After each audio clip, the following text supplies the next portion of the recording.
Graça e paz. A meditação que vamos ver em seguida começa com a seguinte pergunta: Mestre, não te importa que pereçamos?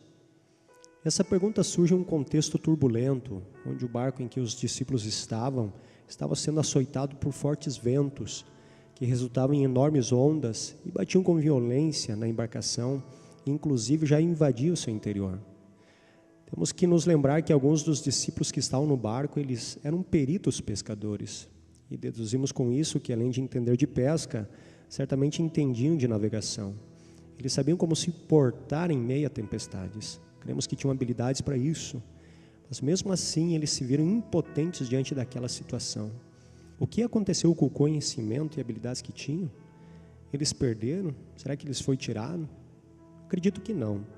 Eu creio que usaram toda a experiência e prática que dispunham, mas talvez nunca enfrentaram uma tempestade como aquela. Eles foram expostos a um ambiente de pressão e, diante de suas impossibilidades, tornou-se notório suas limitações. Questionar a atitude dos discípulos é fácil, mas se eu e você estivéssemos naquele barco, será que não faríamos o mesmo? Ou quem já não se viu em um ambiente de pressão, onde todas as tentativas fracassam e os recursos se esgotam, a tal ponto que toda a experiência e habilidade elas se tornam inúteis, e só assim percebe-se que, além de não mudar nada na situação, agora não só o exterior, mas também o interior está sendo afetado. Diante de situações como essa que fogem ao nosso controle, a nossa mente é açoitada por pensamentos que alimentam dúvidas, medos, nós nos sentimos expostos, vulneráveis, estamos fora do nosso ambiente de segurança, aonde até as coisas mais simples tornam-se complicadas. Nós percebemos que os discípulos se encontravam assim, e isso os afetou de tal forma que eles esqueceram que Jesus havia dito: passemos para outra margem. Jesus já tinha determinado que eles atravessariam aquele mar. O que viesse a acontecer no percurso não poderia alterar o que havia sido estabelecido por ele. Ou seja, eles chegariam ao seu destino com ou sem tempestades. Igualmente nós, em nossa caminhada de fé, o nosso destino já está selado. E por mais que sofremos angústia no decorrer do percurso, o Senhor diz que aquele que perseverar até o fim será salvo. Inclusive, Ele não prometeu a ausência de dificuldades. O que Ele prometeu é que estaria conosco todos os dias. E que incrível promessa é essa? Nós podemos crer que a presença dEle é tão real na tempestade quanto na calmaria. É a sua presença que torna possível aprendermos a viver contentes em toda e qualquer situação, como o apóstolo Paulo declarou. Ele disse: tanto sei estar humilhado, como também ser honrado. Já tenho experiência tanto de fartura como de fome, tendo abundância como escassez, e aí ele revela o segredo de tudo isso. Ele diz: tudo posso naquele que me fortalece. Ainda assim, há quem ensine que o cristão não pode sofrer, não pode ficar doente, não pode ser pobre, e se isso está acontecendo, dizem eles, é porque o indivíduo não tem fé, ou inclusive está em pecado. Isso, além de contradizer as escrituras e não ajudar, só aumenta o peso do fardo sobre a pessoa.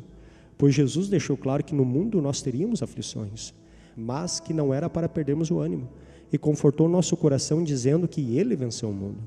De uma forma geral, devemos ter em mente que nossa caminhada é um exercício de fé. Em alguns momentos sentimos Deus tão perto, em outros parece que Ele está muito distante. Passamos por períodos onde há um silêncio ensurdecedor, pois não conseguimos ouvir sua voz, e é o momento onde perguntamos: onde está Deus? Todavia, o silêncio de Deus não significa que Ele nos abandonou, também não significa sua passividade. Certo é que Ele está trabalhando em nós, Ele está forjando o nosso caráter. E por mais que não o ouvimos, cremos que Ele é Deus presente. Os discípulos no barco fizeram uma pergunta desnecessária ao Mestre. Certamente por causa do medo e da dúvida, perderam a noção de que quem estava no barco era o Filho do Deus vivo. Aliás, em outro episódio, por estarem atemorizados, eles confundiram Jesus com um fantasma. Isso demonstra que as pressões muitas vezes confundem nossos sentidos e nos fazem questionar Deus com perguntas sem sentido. Perguntas do tipo: não te importa que pereçamos? Como o Senhor não se importaria se Ele foi enviado exatamente com esse propósito? Que todo aquele que nele crê não pereça, mas tenha vida eterna. Então a pergunta dos discípulos revelou que eles, apesar de andar com Jesus, ainda não o conheciam. E também deixou claro que aquela situação afetou a fé nos seus corações. Isso fica claro na pergunta que Jesus fez a eles: onde está a vossa fé? A sequência do texto revela a autoridade de Jesus, que com uma palavra ordena que o vento e o mar se aquietassem. E foi exatamente o que aconteceu, pois o vento e o mar reconhecem a voz do seu Criador. O que seguiu após isso foi a calmaria. O coração dos discípulos, que em instantes estava agitado e cheio de dúvidas e medo, agora está quieto, cheio de temor e assombro. Inclusive eles perguntavam uns aos outros: quem é este que até o vento e o mar lhe obedecem? E eu quero que você saiba que assim como a voz do Senhor faz cessar os ventos e acalma o mar, quando Ele fala ao nosso coração, a sua voz faz cessar as tempestades do nosso interior. A agitação dá lugar à calmaria, a alma inquieta, enfim, encontra descanso, a dúvida e os medos dão lugar à fé e à esperança. Então eu te digo que mesmo que você esteja em meio às tempestades, não se desespere, ouça a sua doce voz, porque afinal de contas, sim, Ele se importa com você. Deus abençoe.